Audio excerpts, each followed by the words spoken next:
तो ये कहानी यूजी नाम के एक लड़के की स्ट्रगल भरी लाइफ के बारे में है। यूजी के पास कोई भी खास टैलेंट नहीं था, भले ही वो एक बहुत ही दयालु लड़का हो, पर उसे दूसरों से कैसे बात करते हैं इसका कोई नॉलेज नहीं था। नॉर्मल लैंग्वेज में हम इसे इंट्रोवर्ट भी कह सकते हैं। अब इसी वजह से उसे अपने पेरेंट्स द्वारा भी बहुत परेशान किया जाता था। दरअसल परेशान का मतलब है कि वो उसे फोर्स करते थे उस चीज को सीखने के लिए जिसमें कभी उसका कोई इंटरेस्ट था ही नहीं।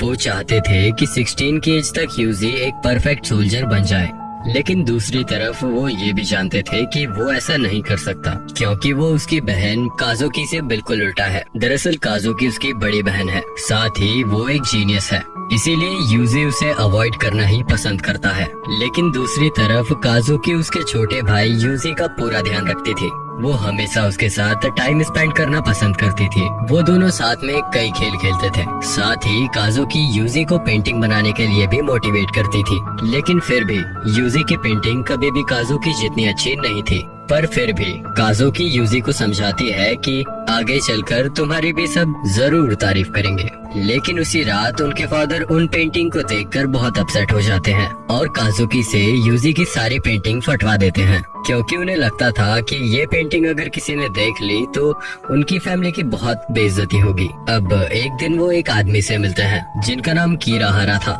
वो यूजी को उसकी हालत देखकर एक चॉकलेट देते हैं। फिर हम देखते हैं कि काजुकी की पेंटिंग इतनी अच्छी थी कि वो अब उसकी फैमिली की मेन इनकम का जरिया बन गई थी। अब इस कारण से काजुकी अपने पेरेंट्स की ओर ज्यादा खास बन गई थी। साथ ही यूजी के प्रति उनका बर्ताव अब और भी खराब हो गया था।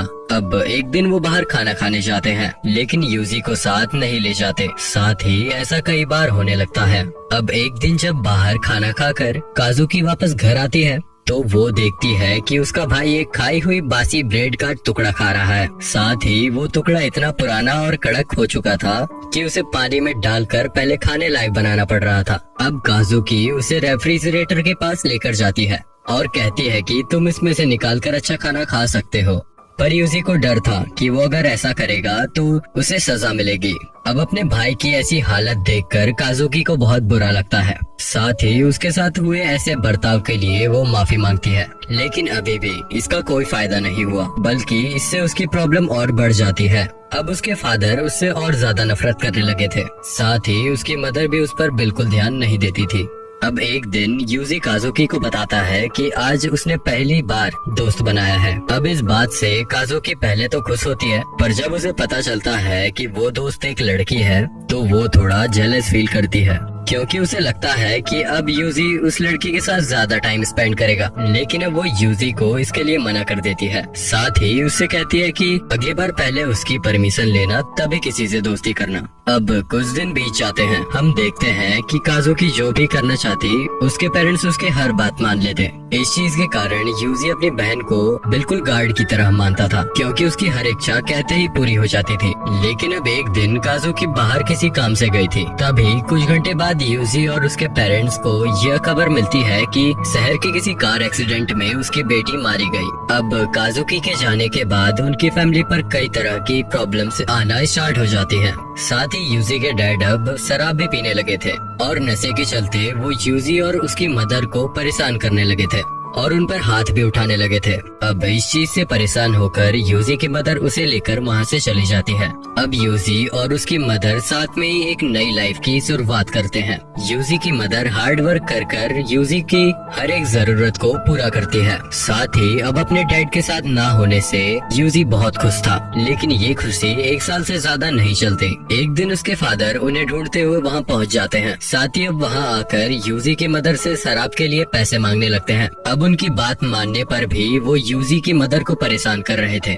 ये देख यूजी खुद पर कंट्रोल नहीं कर पाता और पास ही रखे एक शराब की बोतल से अपने डैड पर अटैक कर देता है। इस वजह से उसके डैड अब जमीन पर गिर जाते हैं। साथ ही ये देख उसकी मदर थोड़ी चिंता में आ गई थी। वो यूजी को एक चीज देती है जिसमें उनकी सारी सेविंग्स रखी हुई थी। साथ ही वो उसे कहती है कि तुम अभी यहाँ से चले जाओ, मैं कुछ देर बाद आ जाऊंगी। अब भोला भाला यूजी वहाँ से चला तो जाता है, पर ज्यादा देर लगने साथ ही पुलिस के सायरन की आवाज के कारण वो वापस लौट आता है। अब वहाँ आकर वो देखता है कि कुछ लोग एक बॉडी को ले जा रहे हैं। और उस बॉडी के हाथ में वही घड़ी थी जो उसके डैड पहना करते थे। अब अंदर जाने पर वो देखता है कि बहुत से डिटेक्टिव वहाँ पर छानबीन कर रहे थे और ये छानबीन एक मर्डर सीन की थी जिसका आरोप उसकी मदर पर लगा था। अब ये देखने के बाद वो वहीं बेहोश हो जाता है और जब उसकी आंख हॉस्पिटल में खुलती है तो वो एक लेटर पाता है जिसे उसकी मदर ने उसके लिए लिखा था। उसमें लिखा था कि अभी तक तुम्हारे साथ जो कुछ भी बुरा हुआ और जिस प्रकार का व्यवहार तुम्हारे साथ तुम्हारे डैड ने किया उन सब के लिए मैं माफी मांगती हूँ। ये पढ़ने के बाद यूजी अपने आंसू रोक नहीं पाता और रोने लगता है। अब जब उसे हॉस्पिटल से जाने की परमिशन मिल जाती है तो बाहर निकलने पर उसे एक आदमी अडॉप्ट कर लेता है। यह आदमी वही कीराहारा था जिसने बहुत पहले यूजी को एक चॉकलेट दी थी। लेकिन अब इसके बाद भी यूजी का स्ट्रगल कम नहीं होता, बल्कि अब कीराहारा यूजी को एक विग पहनाता है जिससे वो एक लड़की की तरह लगे। अब वो विग बिल्कुल काजुकी की तरह थी। पर अब एक दिन एक आदमी उसे गलत तरह से छूने की कोशिश करता है, लेकिन यूजी उस आदमी को ही जान से मार देता है। अब जब ये बात कीराहारा को पता चलती है तो वो यूजी से बहुत इम्प्रेस होता है। साथ ही अब वो यूजी की काबिलियत को समझते हुए उसे अपने ट्रेनिंग कैंप पर ले जाता है। वो यूजी को अपना टूल बनाना चाहता है। साथ ही यूजी भी उसके लिए तैयार था, क्योंकि यूजी का मानना था कि कीराहारा ने उसे अडॉप्ट कर उस पर जो एहसान किया है उसका बदला वो इसी चीज से चुका सकता है। तो अब ट्रेनिंग कैंप के अंदर उसकी कई तरह की एबिलिटीज बाहर निकल कर आती है। अब इस वजह से वहाँ रहने वाले बाकी स्टूडेंट उसे पसंद नहीं करते और उसे बुली करना चालू कर देते हैं। लेकिन अब उन सब में एक लड़की भी थी जिसका नाम मर्लिन था। वो लड़की यूजी के घाव पर दवाई लगाती है, साथ ही उसे खाने के लिए अपना खाना भी देती है। अब इन सब चीजों से यूजी को ये यकीन हो गया था कि शायद ये वर्ल्ड इतना भी बुरा नहीं है जितना इसे देखा जाता है। अब इस सब के बाद वो टाइम आ जाता है जब उनका फाइनल टेस्ट होना था। इसमें उन्हें अपने सामने वाले ओपोनेंट को या तो खत्म करना था या उसे लड़ने लायक नहीं छोड़ना था। अब बदकिस्मती से यूजी की ओपोनेंट मार्लिन को ही चुना जाता है। अब यूजी अपनी दोस्त से बिल्कुल भी नहीं लड़ना चाहता था, पर अब फाइट भी स्टार्ट हो गई थी और यहाँ यूजी हार भी नहीं मान सकता था। इसलिए अब वो मार्लिन को ना चाहते हुए भी किक करता है। उस किक की वजह से मार्लिन दर्द के साथ जोर से चिल्लाती है, जिसको सुनकर अब यूजी के सामने उसकी मदर आने लगती है। साथ ही वो ऐसा महसूस कर रहा था कि वो पूरी तरह अपने डैड के जैसा बनते जा रहा है। अब ये बात मन में आते ही यूजी अपना होश खो देता है। अब इसी चीज का फायदा उठाते हुए मार्लिन उस पर अटैक कर देती है, जिससे वो जमीन पर गिर जाता है। साथ ही अब मार्लिन उसे हंसते हुए पंच मारने लगती है और लास्ट में एक किक मारकर इस लड़ाई को एंड करती है। अब लड़ाई के लिए वो यूजी से इस सब के लिए माफी मांगती है। साथ ही वो रो भी रही थी, पर यूजी को उसकी बातें उसकी मदर की बातों की तरह लगती है।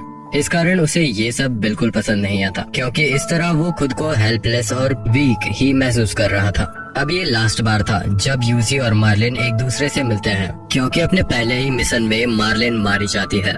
अब इसके बाद यूजी को पूरे 2 महीने बाद एक एक्चुअल मिशन मिलता है, जिसमें उसे कुछ लोगों को छिपकर मारना था। ये चीज उसे बहुत ही सिंपल लग रही थी। साथ ही उसने कई मिशन आराम से पूरे कर दिए थे। पर अब CIRS नाम के एक ऑर्गेनाइजर इन सभी केसेस की छानबीन शुरू कर देती है, पर उसे सिर्फ इतना ही पता चल रहा था कि इसके पीछे किसी मिस्टीरियस लड़के का हाथ है। पर अब एक दिन इस मिस्ट्री का अंत होता है जब एक घर में इन्वेस्टिगेशन करते हुए यूजी CIRS को मिल जाता है। अब एक लड़की जिसका नाम साको था वो यूजी को अपने साथ लेकर आती है, क्योंकि तब ऐसी सिचुएशन बनी थी जिससे ये साबित होता है कि यूजी एक विक्टिम है, ना कि एक कल्प्रिट। तो अब हम इसके आगे की स्टोरी आपको अगले वीडियो में बताएंगे।